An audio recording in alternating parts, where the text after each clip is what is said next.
Get started. It is time. Welcome. It looks like you are all muted, and I appreciate that. Please do remain muted, and I'll remind folks as they come on to mute themselves as well. Thank you for joining. Please do feel like you can join in the chat during our Working Women's Wednesday, particularly as you are inspired by the speaker and what is going on. Do want to acknowledge that the event is being recorded, so just a heads up on that. Also, we are doing a drawing at the end of Working Women's Wednesday. You have to be present to win. We'll be drawing for a 30th anniversary mug, so please do remain till the very end, and you would have a chance to win a mug. Please do, if you aren't muted, thank you, mute yourself. I want to acknowledge any elected officials that we have. Anybody running for office?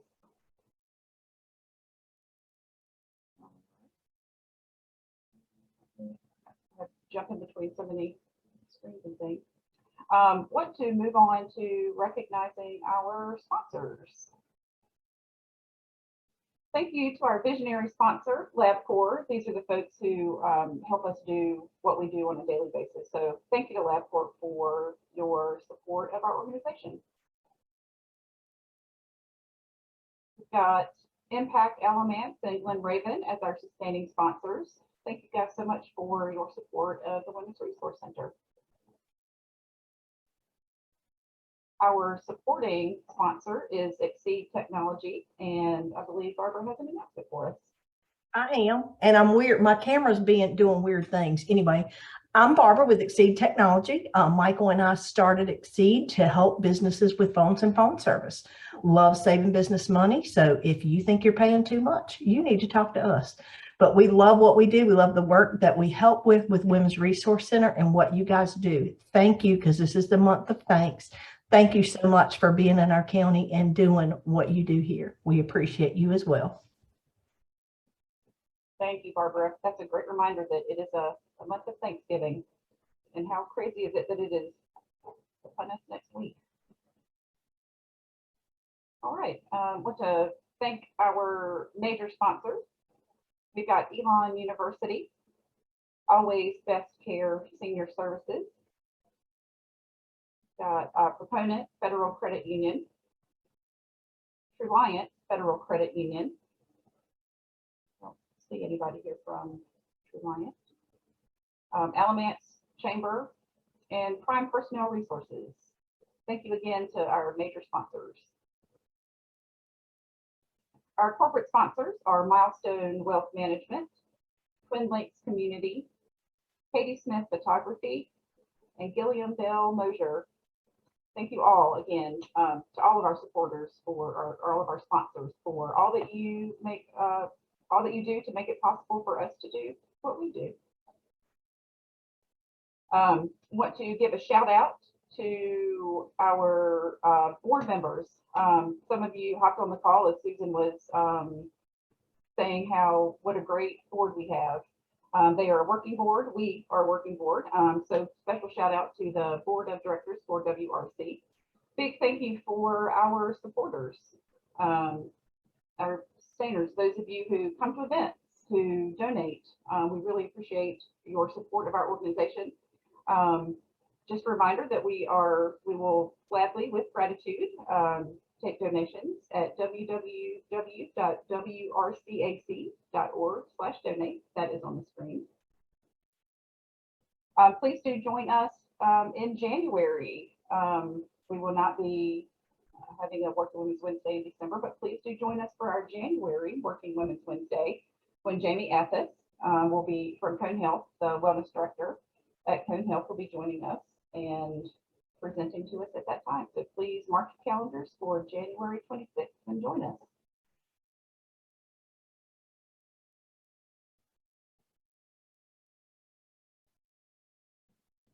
And again, just a reminder, we'll have a mug giveaway at the end of our event. Oh, that's me again. Let me start right there, Kathy. Thank you so much, everybody. Welcome to the call today. I'm just going to put in a little plug here. If you feel like our numbers are small today, we need some help with you inviting your friends, but we are competing, I think, with the chamber retreat, business retreat. So that's one reason that we're a little low today. I will bring this up again, and I think Kathy might too. In January, we will be getting back to in-person Working Women's Wednesdays at Alamance Country Club, and we are super, super excited about that. Maria, we normally would see in pre-COVID times about an average of 75 folks who attend that event in person. So we invite you to come back and actually visit and meet with us in person. We'd love to see you again. But right now, Kathy has recognized our sponsors, and she is our table sponsor today. And we still call it a table sponsor or a brown bag lunch sponsor. Kathy is our board president, and she has stepped out on her own with her own career change and started a brand new business, which really resonates with the mission of the Women's Resource Center. Her business is called Connect Life Coaching. And I can't really speak to her business because it's brand new. I'm going to let her tell you all about that. What I can tell you is that Kathy is passionate about helping others, and she's really great as our board president and as a team member of a really strong board of directors. So we are just cheering her on, and she has paid to be our brown bag table sponsor today. So we honor our table sponsors by giving them just a couple minutes up in front of the group to talk about their business. Go ahead, Kathy. Thank you, Susan. As Susan said, I am in the process of transitioning from a career in healthcare to life coaching, and I'm really glad to be here with you today in general, but also as a table sponsor. If you guys will indulge me, I'd like you to close your eyes just for a moment. We're going to use our imagination. That's something that we don't often enough do as adults. So just for a moment, close your eyes and imagine yourself living your dream life. Think of a life goal or a career goal, maybe a bucket list item, retirement goal, maybe even just a habit you want to implement, something you've been waiting for the right time to do or achieve or accomplish or be. What is that thing of which you dream that you've never even told anyone else? Something that you want so much and have told yourself it's not possible, certainly not right now. Imagine that. See it and be there. What's around you? What do you hear? How do you feel? Take a deep breath in and out, and imagine yourself there. All right, open your eyes. And in the next few minutes, I want you all to write that dream or that goal down.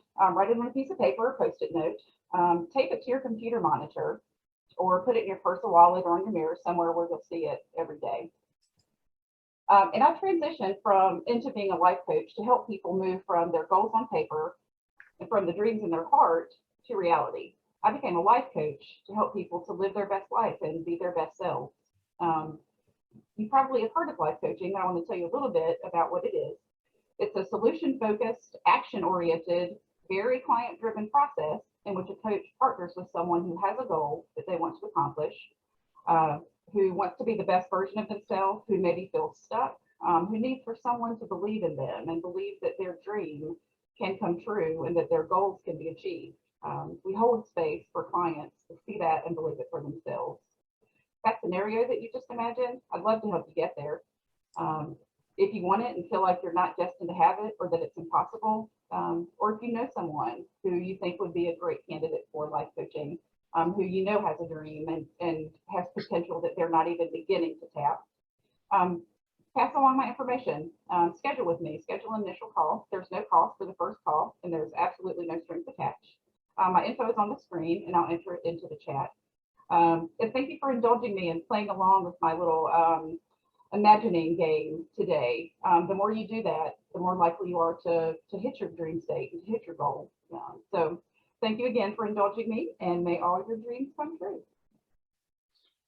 Thanks, Kathy. We really appreciate you for the work that you're doing and the work that you're about to do with your brand new business. And as you know, entrepreneurship is something that is really close to my heart, and we are cheering you on. So thanks for being our table sponsor today. Awesome. Thank you, Susan. So now I get to talk about the Women's Resource Center for just a few minutes, and a little bit about the work that we do. Empowering women to take their next step forward. Our Success Toolkit program coaches, just like Kathy's talking about, and mentors people on a daily basis who are in life transitions, all different kinds of life transitions, and women from all walks of life. One of the things that we do once a year in the fall is we honor and celebrate women's leadership in Alamance County, and we do that by taking nominations from the community. This year, but we did it a little bit differently, and it was a virtual event, but we honored and celebrated 9 women. 5 of them were rising stars and received awards for the work that they're doing in our community. The Rising Star recipients were Sharia Burnett, Susanna Goldman, Jessica Johnson, Kristen Powers, and Sky Sullivan. The Founders Award recipients were Lisa Edwards, Sonia McCook, Jennifer Mock, and Nikki Ratliff. And many of you who are on the call know these women personally, and you know of their connections and their work in the community. One of the things that to me was so impactful in our virtual event this year was we were able to hear from each one of those women about the most impactful work that they have done or are doing. And to me, that made the whole event, and that's the feedback that we're receiving from the community. And so I just wanted to give them another shout out and thank them for the work that they are doing. Another person I want to give a really big shout out to today is Kate Meyer, who is on our call. Kate is our community outreach coordinator, and right now she's coordinating a whole lot of other things. Many of you know that Catherine Brown, who's been our client resource counselor, left us last month to take a work from home position so that she could be more hands-on with her little 4-year-old daughter, which as she was working with us and coaching women on what they're passionate about, she realized what she really wanted was to work from home. So now we are currently accepting applications and resumes from people who might be interested in working with women to take their next step forward and be a part of our team. We're actually starting interviews tomorrow on the nominations, the resumes that we've already received. And we look forward to by January, when you're with us again, that you're meeting our new client resource counselor. So if you know of somebody who is currently thinking about that possible career change, send them our way. It might be a good fit. A couple of things to note that are coming up. We're going to have a Biltmore holiday raffle that will kick off next week as part of a fundraiser for the Women's Resource Center. We did this last year and raffled off a really nice gift card in the amount of $700. So we want to make sure that you're on the lookout for that, because that might help your Christmas gift list out a little bit, or maybe it might just allow you to do something nice for yourself. Also, backed by popular demand this year is going to be our holiday gathering at Alamance Arts. It's going to be on December the 13th. This is just a quick save the date. It'll look a little bit different because of our current community situation, but it will be in person at Alamance Arts, and we're so excited about that. Just like January Working Women's Wednesday will be an in-person event. So lots of good things coming up. But now I'd like to turn the table a little bit and tell you about our speaker for today, Dr. Murray Riemann, Executive Director of WomenNC for the last 3 years. She's a seasoned nonprofit executive who has worked in the areas of education, youth, and children's-oriented organizations in their leadership roles. She has also worked in state government, serving as Deputy Director of the North Carolina Council for Women and Youth Involvement, the state agency which is tasked with advising the governor, legislature, and state agencies on issues that impact women. As a scholar, Dr. Riemann's work has focused on the importance of families, particularly the role of women and mothers in creating the conditions for a robust political democracy. As an advocate, she is a former board member of the North Carolina chapter of UN Women and connecting local women and their concerns to the international women's movements. We are delighted to have you with us today, Dr. Riemann, and look forward to hearing from you. We hope that you will also give us permission to share this recording on our YouTube channel. So for those folks who missed it, we'd like to further extend your message today, and appreciate you being here. I'm going to turn it over to you. Thank you so much. Great. Well, thank you so much. I appreciate this opportunity. I always say for the last couple of years, I'm trying to retire the tagline. Ready for my tagline that I'm trying to retire? WomenNC. We are the most interesting nonprofit you've never heard of.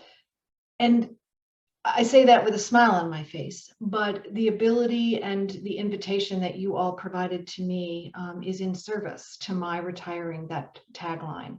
I'm devoted to this organization. I've been executive director for a couple of years, but I was a volunteer and a board member before that. And I'm sure some of you have similar experiences with being motivated by the mission of the organization, and that is certainly me. So many thanks for the opportunity to tell you about what we do. I thought I'd tell you how I want to proceed. And so you can just, I always like to let people know it's part of what I used to do when I lectured to college students.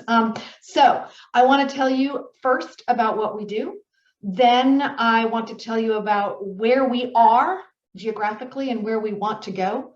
I then want to tell you about who we collaborate with, and as a part of that, why you might want to collaborate with us moving forward. So that's my plan, and I'm going to do so. We just recently, about 17 days ago, launched our new website, which, if you've ever done that, still has some problems, but I think does a pretty good job of telling you all who we are. And rather than do slides, which I have my doubts about whether we should look at any more PowerPoint slides, in the same way we're probably all wondering if we should do yet another Zoom meeting. So in service to that, as well as I'm not very good at it, I thought I might share my screen and have you take a look at, and as I speak, take a look at our website, which will kind of serve as an alternate to looking at PowerPoint slides. So I'm going to share my screen for a minute. Let's see if I can do this well. Can you see the homepage of my website, everybody? And I will try, I think I can. I don't know why it says edit site. I really don't understand. I'm too old to understand the intricacies of technology, but you can't edit my site, but I can. So this is our new website, and this is our new mission statement that our board of directors came up with several months ago. We empower the next generation to advance gender equality in North Carolina. And I think that mission statement is important because I said the first thing I wanted to do was tell you about what we did. or what we do. We have 3 programs, the most important of which, the one that draws most of our board members and supporters, is our leadership training program. And it has a local to global focus. What we do is we work with undergraduate students from area universities. And here, little advertisement. Right now, while we call ourselves WomenNC, we tend to be very triangle focused. And one of my missions as ED is to move us beyond the triangle. We've made some forays, but one of the reasons I'm interested in talking to you all is because we do have aspirations and always have to be a statewide organization. Okay, back to our first program that empowers the next generation to advance gender equality in North Carolina. We work with undergraduate students from universities that have included in the past Bennett College as well as UNCG in sort of more your neck of the woods. And we pair our undergraduate scholars up one-on-one with what we call, back to Kate's thought, or maybe it was Susan's at the beginning of the program, with femtors from RTI's Global Gender Center. Femtor, you say? What the heck is a femtor? Well, like many organizations committed to social justice, we have come to realize the inadequacy of some of our language to really be gender inclusive. So mentors, we have morphed into femtors. So we pair our undergraduate scholars up. Oh, another thing I should let you know, if you knew us 5 years ago, we didn't have WomenNC scholars. We had WomenNC fellows. We thought that wasn't such a good idea either. So we now have WomenNC scholars who are paired up with social science researchers from RTI's Global Gender Center in the Park. And together, they work on crafting a research project that examines gender inequalities in particular North Carolina communities. And then works to craft some short-term, low-cost policy solutions to improve the status quo, and then advocates for those policy solutions in front of what I call on the screen change makers. So that might mean going in front of a city council. It might mean going in front of a school board. It also does mean every year for the last 11 years, going to the United Nations Commission on the Status of Women, the annual convention that's held in New York each year, the last 3 years and this year too, to be held virtually, to present the problems that we find in North Carolina, the solutions we develop, and talk with our global colleagues and learn from them, offering up some solutions that might work for us, that might work for them, and doing the reciprocal as well, listening to some of the ways in which similar gender disparities, gender discrimination takes place across the globe. And that's been a very eye-opening experience for many of our undergraduate students, many of whom have never traveled to New York. I would probably wager that none of them before they worked with us had ever been to CSW, the Commission on the Status of Women at the United Nations. So we like to think of ourselves as a local to global focused leadership training program. So that's the first program, the one that we spend a great deal of time on, the one that's the most long-lived of our programs, and as I say, the one that tends to attract the most interest. But I also want to talk about 2 other initiatives, and here we have the initiatives. Oh, it's not letting me do this. Oh, there we are. So I just spoke about leadership training. We also have started recently, the last 18 months, a community education initiative, which in the era of COVID means Zoom Lunch and Learn, something which I think you all are very familiar with. And what we do there is we invite change makers, advocates, people with substantive content matter expertise to talk about issues of concern that our constituency tells us they want to learn more about. Let me tell you most recently about our most recent, we call them Lunch and Learns, not very creative. Our most recent one, which we also call Critical Conversations, was a discussion about LGBTQ+ access to healthcare. And we had a Durham a state legislator from Durham, Vernetta Alston, join us. We had a former WomenNC scholar who worked on this issue when she worked with us. She's now up at Harvard. We also, I guess you can't really see this, sorry, I'm so bad with technology, but we had the outreach coordinator from PFLAG Charlotte, who works to educate healthcare providers about how to provide that kind of access to this community. And we also had someone from a think tank called Movement Advance, who could talk about stats and statistics and what's going on nationally as well as in the state with regard to policy and this issue. But we've had others as well, other lunch and learns that include things like Get Out the Vote. We worked with a Durham-based organization called You Can Vote, and we tried to give our constituency ways to get out to vote in the 2020 election. We've worked with the ERA-NC Alliance. As you might remember, in the fall, there was lots of movement on the ERA, particularly in our neighboring state of Virginia. And we wanted to offer up our folks in North Carolina an update on where we were in the state. So we've worked with the ERA-NC Alliance. So that's just a little bit about our second initiative that we call community education. Our third initiative is called Cities for CEDAW. And if you've ever heard of CEDAW, raise your hand virtually. I don't think I see anybody. Good. So let me tell you what it means. It means the Convention on the Elimination of All Forms of Discrimination Against Women, CEDAW. It's an international treaty that everybody but 8 countries across the globe has ratified. And guess who's one of those 8? The United States. And so we are in the good company of North Korea and some other autocracies that perhaps might be interesting to you. So we are not the first to have done this, but if we can't do it from the top down, let's do it from the bottom up. The Cities for CEDAW says, let's take the principles of this international human rights treaty and try to apply it not at the national level in the United States, but at the local cities and county level. We right now have 2 successes in the state of North Carolina, Durham City and Durham County, who have themselves adopted principles in accordance with CEDAW. And we hope to move that movement across the state. We are in conversation with the Women's Council in Greensboro to do just that.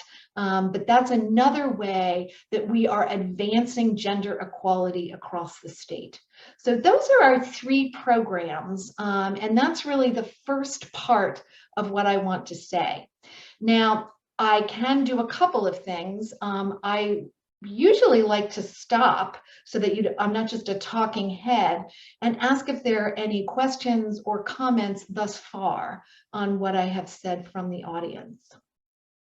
And ask you can write it in the chat, but I can't read and talk at the same time. So I'd rather you unmute yourselves if you don't mind, if there is a question or a comment, and be glad to hear it.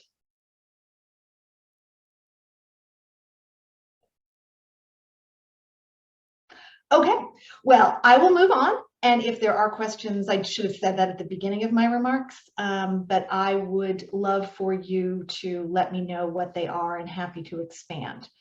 Now, that's the part number 1 of what we do. But let me just say a few more things about what we do and what we don't do. We are not a direct service organization. So it seems to me, unlike what you all do that provide a variety of different resources for women, we do not house homeless women, feed women or children who need food. That's not what we do. And I always think that's an important thing. I often say that to potential board members.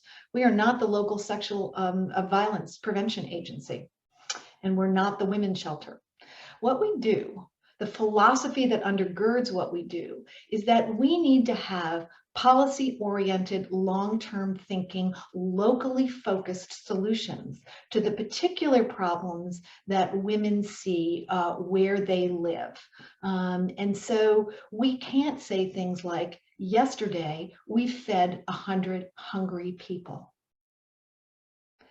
For those of you on boards of nonprofits, you know that that's such a sad but very impactful thing to be able to say. Our work is more long-term focused. And anyway, I think that's important for you all to understand. We are training the next generation in our leadership training program to continue this work. We are educating the community with our community education initiatives to understand these issues better and advocate on behalf of them. And we work with local cities and counties, their elected officials, to understand the work that they need to do to be more gender inclusive. So anyway, I always think that's important to explain to people about what we do in the what we do kind of area. Okay, one final note about what we do. We are, and those of you who are not all that familiar with the United Nations, we hold a very important position in the United Nations. We are ECOSOC accredited. What does that mean? The Economic and Social Council of the United Nations. What this means is that we are an NGO, a non-governmental organization on the ground in North Carolina, and we act as the eyes and ears of the United Nations in North Carolina. We present reports, a lot of them from our scholars themselves, on the state of women's equality, the problems that women face across the state. We are the United Nations eyes and ears on the ground in North Carolina. We are one of only 5,000 organizations worldwide who have received this designation. The United Nations listens to us, and of that I am very proud as well. So, where do we want to go? I said we have aspirations to be a statewide organization, but truth be told, as I said, we are very triangle focused. We are a small organization, and we want to move cautiously but consciously across the state. And when I got the opportunity to speak to you all in a neighboring county, we're located, headquartered in Raleigh, in my house. Because we don't have an office. We actually don't think that's a good use of funds. And I have a command center here in downtown Raleigh. We want to move across the state, and Alamance County makes a great deal of sense. It makes a great deal of sense for a number of reasons. We don't want to go to Asheville tomorrow. That's literally too far for us. In 5 years, we might be in Asheville. But Alamance makes a great deal of sense in the same way that Durham County made a great deal of sense for us when we moved outward. You also have at least one university that might like to be a partner with us, and that is, I saw a sponsor of yours, Elon University. We'd love to have them participate in our leadership training program, much as Duke, Chapel Hill, State, Bennett College, and Meredith College have done. And so it makes a great deal of sense to say we want to move into Alamance County, and speaking to you is sort of my first attempt to do so as organizationally. We are also in conversation with reestablishing a relationship with UNCG to work to have their students become involved in the leadership training program at WomenNC. I'm learning a lot about about UNCG, well, also about WomenNC as I move forward, but really about UNCG, a university that well before my time we had an affiliation with. You probably all know this, but I didn't. They're a minority serving institution, most of whose undergraduates are on Pell Grants and receive Pell Grants. And so they are most interested in working with us, but there's a financial consideration that they are working on internally. But love to be connected. And I'm not sure, I heard somebody mention former academic. Well, that would be me too. But perhaps there are connections with Elon that we can work with together to move our work into your area. And I mean that sincerely. We would like to be, we would like to examine, we would like to have scholars examine issues that affect women in your county and the surrounds. We'd also like to do some lunch and learns of some of that community education initiative with you, with some of your affiliated organizations, to bring our work and the content matter expertise of the people you know to your neck of the woods. We're also, by the way, we have just recruited 2 board members from Charlotte. We are dipping our toes into Charlotte. It's a little bit far away, don't have that many connections in Charlotte, but I just want to give you a sense of what I'm trying to do as executive director, really expand the geographic reach of what I think is the important work that we do. So that's part 2 of my, yes, ma'am. So I'm really interested in this part, Maria, so I'm just going to jump in. We had a loose connection with WomenNC several years ago. Probably early, I've been the director almost 8 years, and so it was pretty early in my tenure. And I want to say I attended 1 or 2 events as they tried to kind of spread out across the state, and we were kind of going to be a loose partner of theirs. We really would like to deepen this connection, and our board is committed to the type of work that you're doing. We would love to host some of these lunch and learns. So I'm going to toss that out there. And wonderful. Thank you. Thank you so much for that. Kate mentioned that there was a connection with our founder, who has since retired, Beth Dagan. And right. My sense is that was well before I even was a volunteer with WomenNC or was on the board. And so, I think this is what happens. I would guess, and I'm just going to throw this out here, we're called WomenNC, and I think in its infancy, WomenNC perhaps tried to do a little bit too much too quickly.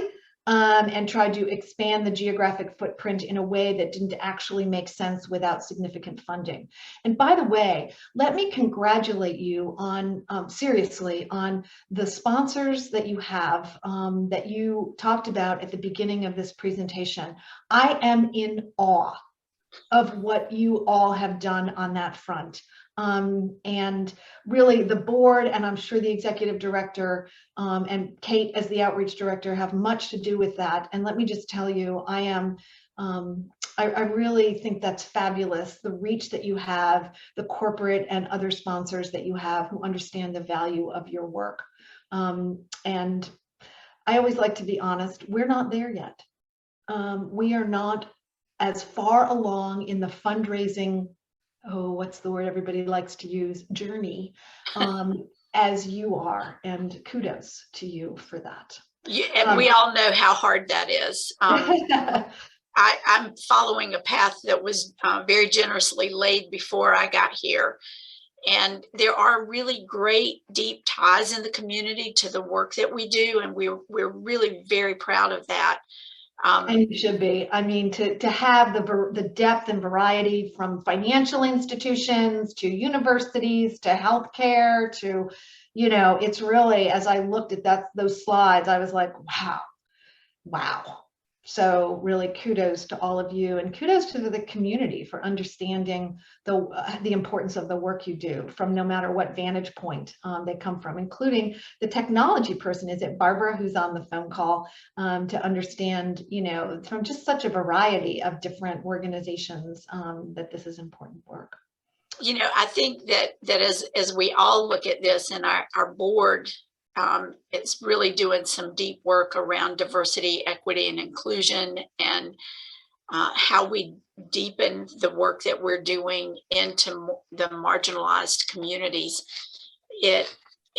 This is hard work, and raising funds is hard work. And as you know, a director wears a lot of different hats, but our board is really looking at advocacy. And I think this is a great time for us to partner together. Wonderful. Well, so that's the second part of my presentation, where we want to go. And I just want to tell you, while I think we have some ways to go on our fundraising, I did want to let you know about some of the collaborations that we have that I think make this small organization a lot more powerful, if that makes sense.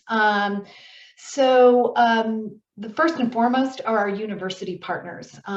This year, I guess I could share my screen again. Let me share it and show you about this year's scholars. Here are our scholars. So we have one scholar, we did have two from NC Central University. We have one scholar from Duke. We have two scholars from NC State University. We have one from Chapel Hill. Did I say one from Duke? I'm sorry, I meant two from Duke.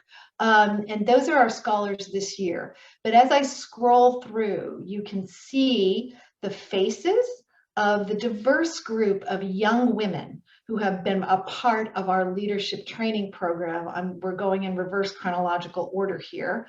And you could go on our website to look more. I just want to show you, you talked about diversity, equity, inclusion, and that's something we certainly, those words are certainly something we hold dear, but we've always held them dear. Look at the faces of our young scholars. They really span a variety of different ethnic origins, different racial identities, different sexual orientations, in a variety of ways. Our leadership training program, including, by the way, you can see one of my favorite people, Joel Tinkler, including a handful of men over the years, like the men on this call, who are committed feminists. And of that, we are also proud. But as you can see, most of the people who apply to be scholars in our leadership training program have, over the years, been people who identify as women. Anyway, enough of that for the moment. So let me tell you who we affiliate with. Our university partners, and as I mentioned, we are looking to expand our geographic focus there. Let me tell you about a 3-year-old partnership that I'm really proud of, and that is with the RTI's Global Gender Center. Some of you perhaps are familiar with this think tank in the park, and they have a Global Gender Center. And one of the first things I did when I came on board was try to professionalize, if that's the right word, the leadership training program. We, up until 3 years ago, we had community volunteers who served as our, what we called them then, mentors. We now call them femtors, to our university scholars. We now don't just have volunteers who are fabulous, and we've, nothing wrong with a smart person from the community working one-on-one with an undergrad.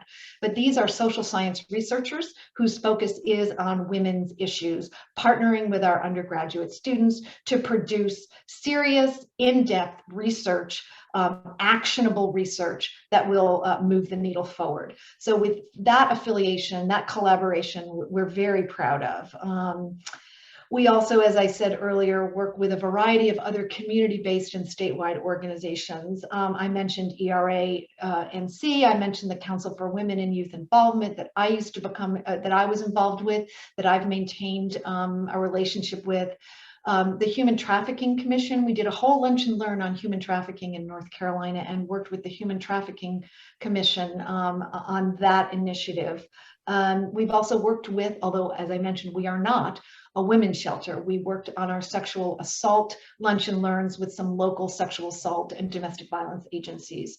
But another collaboration that's it's sort of like the university collaborators, but not quite. And I want to point this out. Let's see if I can do a share screen and show you. Let me go to the home page and show you our news page. We're having a fundraiser coming up on December in Raleigh, for those of you who are here. But I want to show you and highlight our work and our partnership with UNC School of Public Policy. We work with, if you're in UNC Public Policy School, you have to do either a capstone project or independent study or something like that in order to graduate.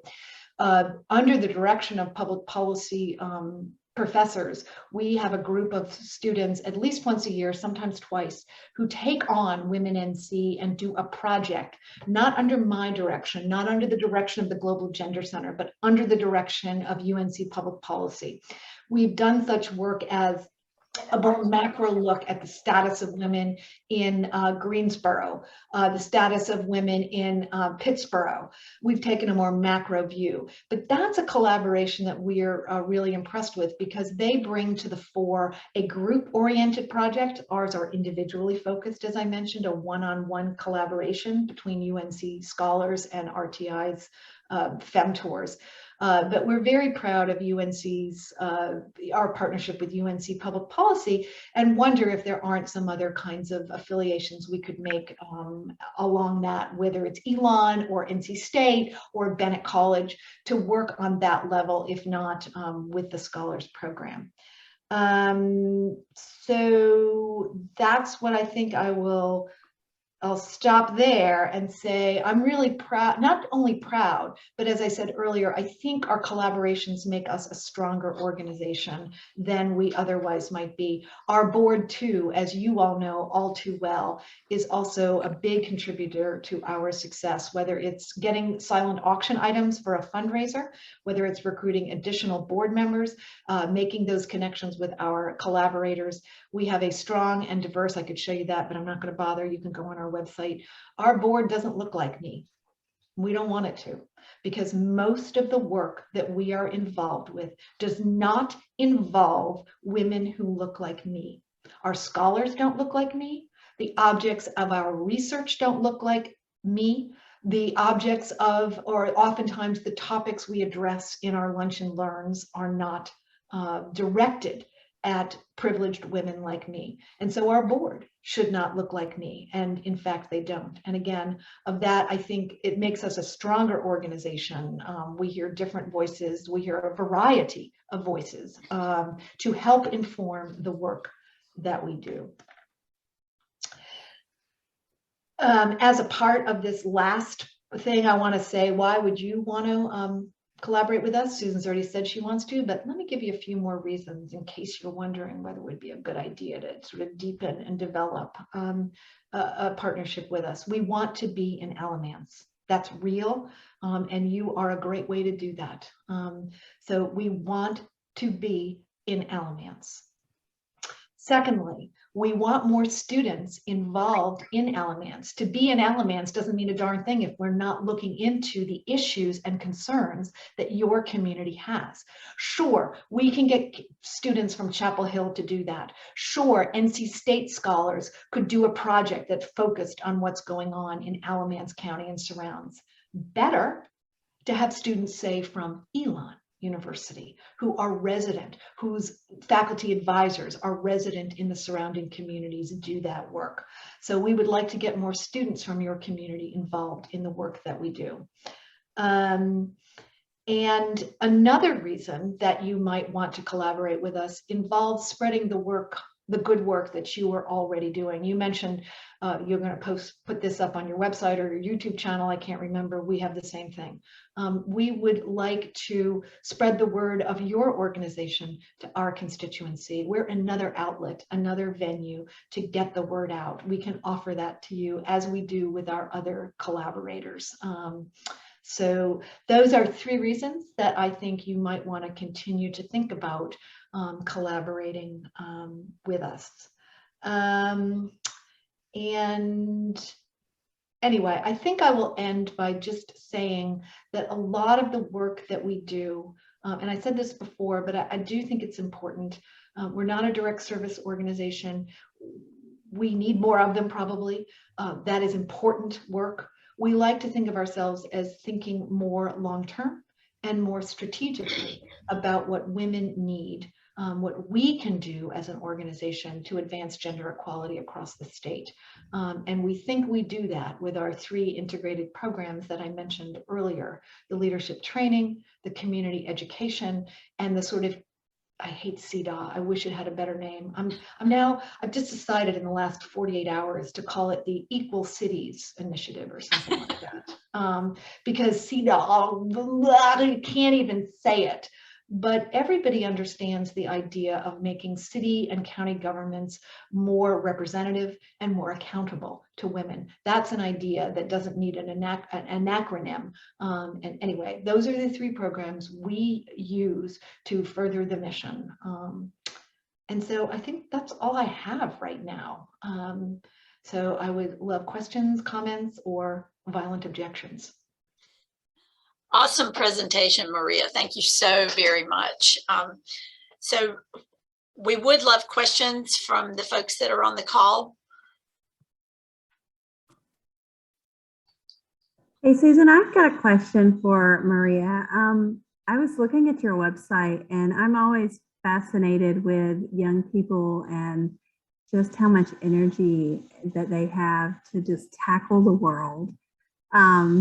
I used to be like that too, I think. We all did.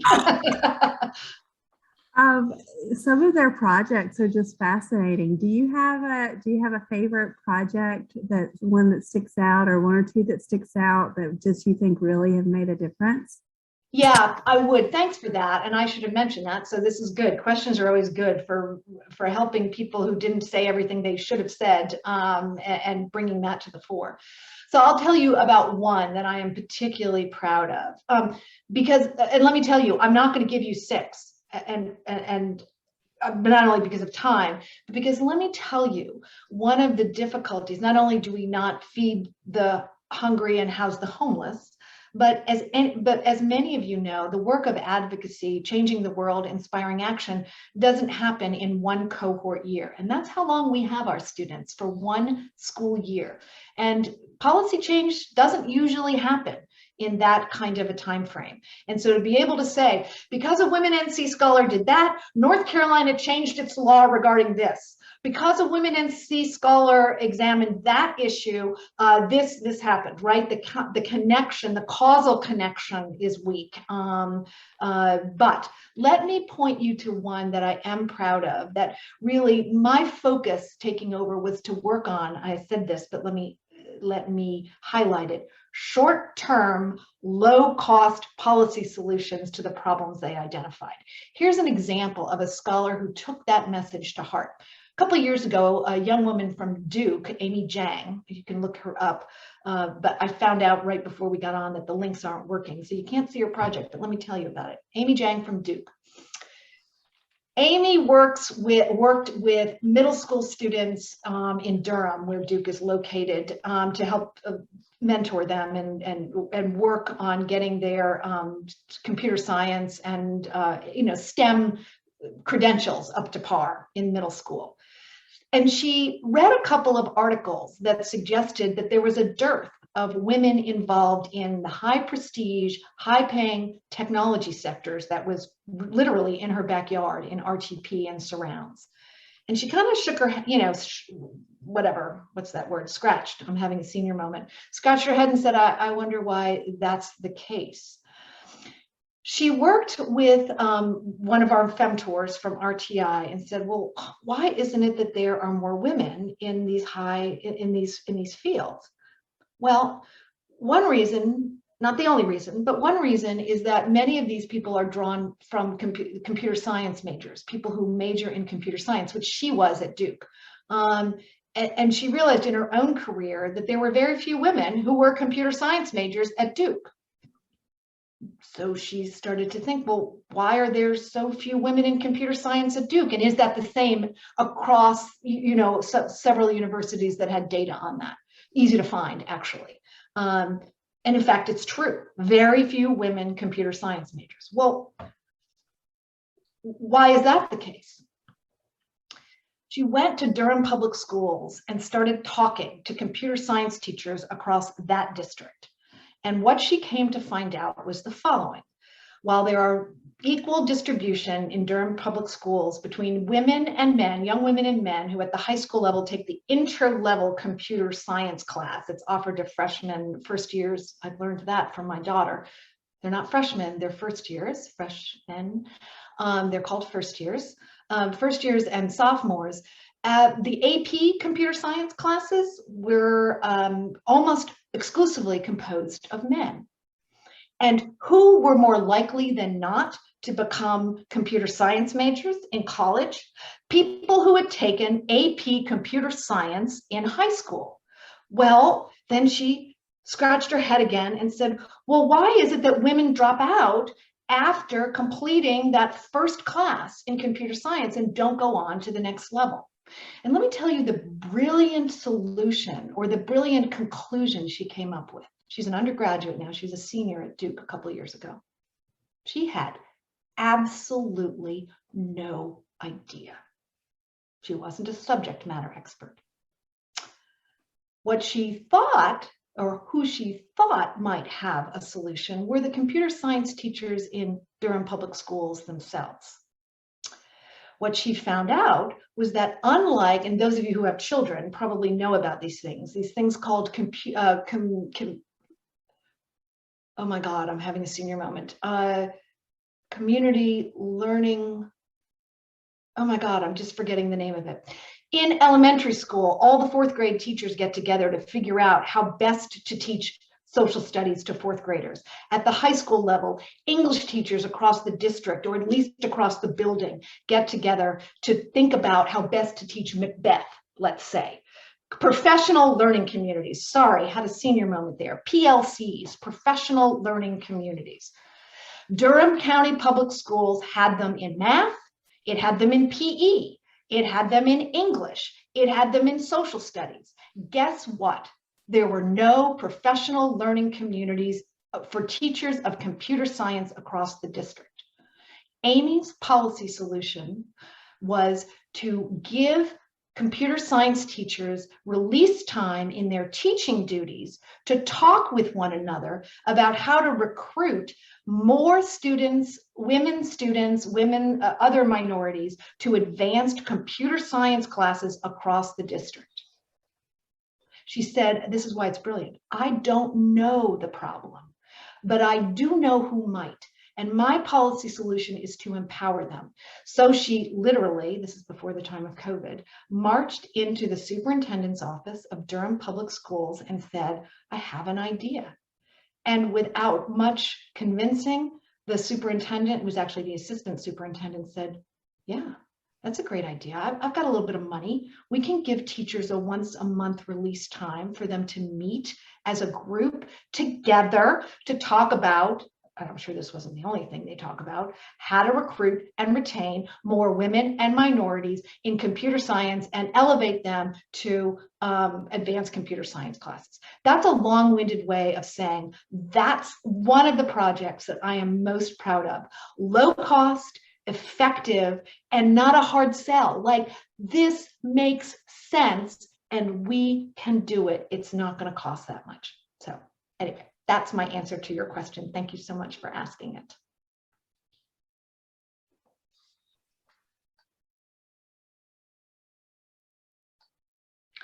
Are there other comments or questions or things that I can expand on, things that I might have forgotten to say? I actually put some comments in the chat because I've felt and been exactly where you're talking about being as a female in a male-dominated world in a technical field. I've been in the technical field for more than 20 years. So, and believe it or not, I'm 60. So I go back when elementary school, high school, you didn't have technical classes. There were no such things as computers back then. I got my first computer in 1995. So I worked on a computer prior to that in a company when I was doing recruiting. I was an IT recruiter for over 11 years. So I can speak to that, exactly what you're saying. In a technical field, women are just really now starting to be recognized in a technical field. So I am so excited that that's something that women can really grasp and expand even in education. I don't even think the courses were available in school when I went to college at Alamance Community College. I don't even think that those classes were even available back in my time. So I'm one of those people that I am so excited to see the increase in the technology and the classes and the education that we can get now. I mean, I'm behind you 100%. Well, thank you so much for that. And let me just tell you about another, when I get off the phone later on this afternoon, I'm going to be talking to Hope Renovations, which is I don't actually know where they're based. I want to say Raleigh or Durham, but don't quote me on it. For all I know, they're in Charlotte, but I don't know. Anyway, they work to get women into the construction fields. So not just technology, but we are also trying to work on work with organizations who are committed to getting women into non-traditional fields.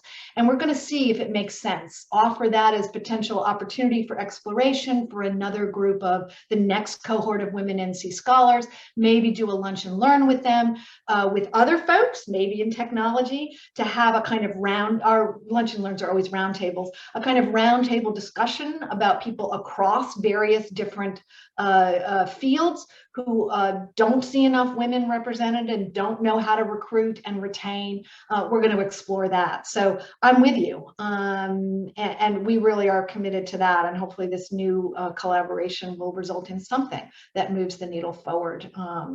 Anyway, I just thought I'd bring that up since it's related, but not exactly to your point. Maria, I've got a call to return to that same organization. They must be reaching out to everybody. I think they are. And I heard about them because I facilitated a roundtable. I was the facilitator, not a participant, in a discussion around NC theaters 9 to 5, which, many of you remember Dolly Parton doing back in was it the 80s, I think? We got a panel together. I didn't convene it. I simply moderated it to talk about what's going on with women and work. And that's how I heard about them. But I'm glad to see they're reaching out to folks, because that's what we started that conversation a couple of weeks ago. So that's good. Great. Yeah. Another comment I wanted to make too is one of the women that we honored within the last couple of weeks at our Leading the Way event is an instructor at Alamance Community College, and she mentors women in STEM fields. So her name is Cook. So she might be a good connection for you also.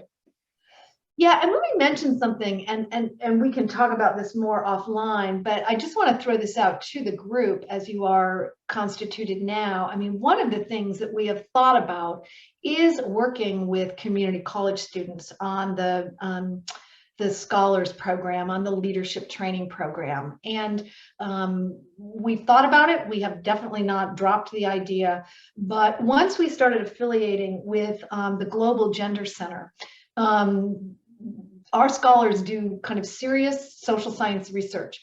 And while we have had successful second year sophomores students participate in the program, in general, what we find is that the more advanced students who have a few more courses under their belt, a little bit more college experience than 1 or 2 years, actually makes that collaboration impossible. So you're not teaching general survey methods.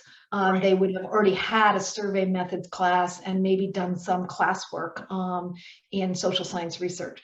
So I just want to throw that out there. We're not opposed to it, but we'd have to think about if that makes sense in your community, how to actually make that happen so that we can make any student who participates in a WomenNC program successful and do a project that they can be proud of, that's doable, but that also adds to the body of knowledge. As you saw on our website, one of my projects has been, which we hadn't done, is to classify our scholars' work into general categories and serve as a kind of library or resource for people interested in this work. So if you want to see what WomenNC scholars have done on sexual and reproductive health, you can search on that and find out what we have done over the years. If you want to look at women in technology, that's another tag. So that's only partially related to what you say, but anyway, I just wanted to bring that out. We're open to talking about that, but we just want to make sure that we are not giving students too much to do without proper training in a 11 or 12-month program. Right. Are there other questions?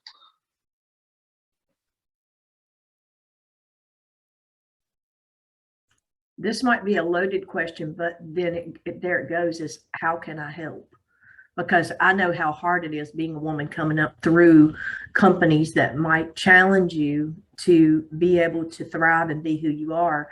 I'm fortunate that Exceed, Michael Nelson, if none of y'all know him, I know you guys do it at WRC, but anybody that doesn't know him, he is a phenomenal human being, and he supports females in business, in any business, especially technology.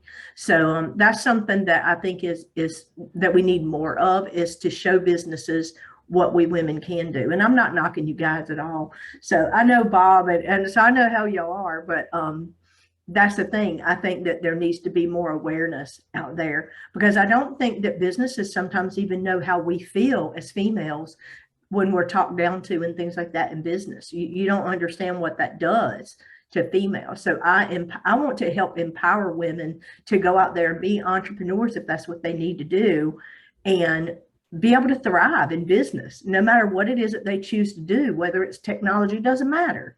But they need to be able to thrive in business. I mean, if they want to be a rocket scientist, great, be a rocket scientist. But they need to do it with passion and with confidence. And I think that's where sometimes we lack, because we don't feel that support that we need. So I'm so glad of what you guys are doing. Well, and to the point that began this conversation in the chat with who is your mentor and why were why were they your mentor? I mean, that's one of the things, we offer to this select group of WomenNC scholars, is to be offered a mentor in a very specific area with a very specific goal in mind. And you started your comments out with, how can I help? One of the things, as I said, we were doing, Zoom is in some ways the bane of my existence. If I look at myself on screen one more time and see, I'm just going to have to, as I said repeatedly, take a dull knife, insert it into my chest cavity, and turn slowly. But one of the things that Zoom has allowed us to do, I think, I mentioned, I think we might have moved too quickly in the beginning parts of WomenNC's history to try and become a statewide organization. What Zoom has allowed us to do is recruit board members from Charlotte, recruit board members from the Greensboro area, and reignite our relationships with Bennett College, with UNCG, maybe in the future Elon, that sort of thing. So I think, and then this offer to speak to you today, I think that what you can do, you, Barbara, and you folks on the call, is to, I don't know, if you need yet another board position, we could chat offline about, maybe Barbara and I can have a conversation with the folks at the Hope, whatever they're called, Hope Renovations, and talk about putting together a panel that talks about women in non-traditional fields and what they need and what they lack. And we have Bob. Bob, I have no idea what you do, but Bob joins us as an ally because he's in the education sector. You realize I'm making all of this up, but that it becomes, so it seems to me there's three ways. One is to keep the conversation going with me offline, accept my invitation to become a board member. Don't worry, it's not happening anytime soon. We just got 3 new board members. So take a deep breath. I'm not going to make a phone call in the next, before the holidays are over. And then I just forgot what my third one was, but there's at least 2 ways for you to help as individuals, and then to support your outreach coordinator or board chair or executive director who say, yeah, let's invest a little bit of time, if not money. I don't really want, I always want your money, but I don't really want your money.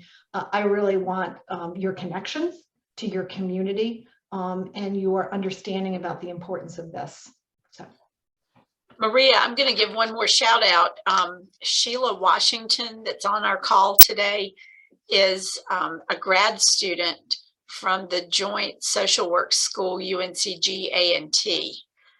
So if you're looking to make connections there, she might be a really good source for you.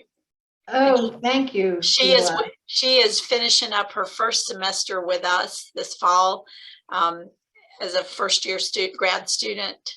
and will be back with us starting again in January. So Wonderful. We actually worked with a graduate student. We usually 99% of our scholars have been undergraduates, but not this year that we're currently in, but 2 years ago, one of our scholars was herself an MSW candidate over at NC Central University. So anyway, just that's a little bit. I think the work that social workers do fits in very nicely with the work that often scholars do, and probably with our Lunch and Learns, although I have not explored that opportunity or that side of things with MSW programs. But thank you for that. And Sheila, I look forward to connecting with you offline sometime after this call. great.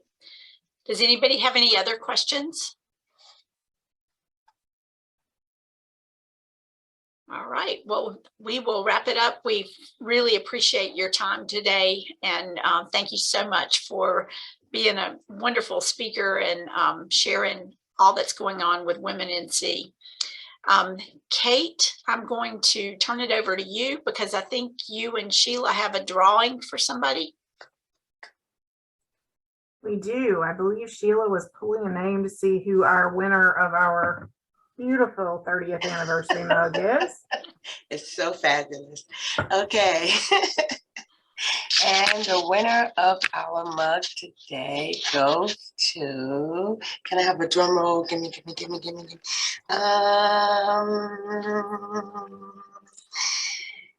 Rhonda Peoples. Yay! Rhonda Peoples is our winner today. You'll get this fantastic mug that Kate has in her office. Okay. Is it brand new or is it used? It is brand new. I in the think box. it's brand new. But good question, though. Very good question. Thank you. All right. Does Kathy, do you have any other comments that you want to make before we close it out? Nope. Looking forward to some collaborations, Maria. I think we've got a lot of opportunity there. Thank you so much for coming. Thank you, really. And I truly appreciate the invitation and your willingness to listen. I think everybody who started stayed with me.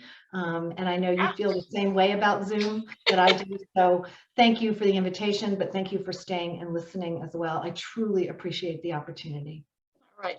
Thanks a lot, everybody. We hope you all have a wonderful, safe Thanksgiving. Take care. Thanks, everybody. Thank you.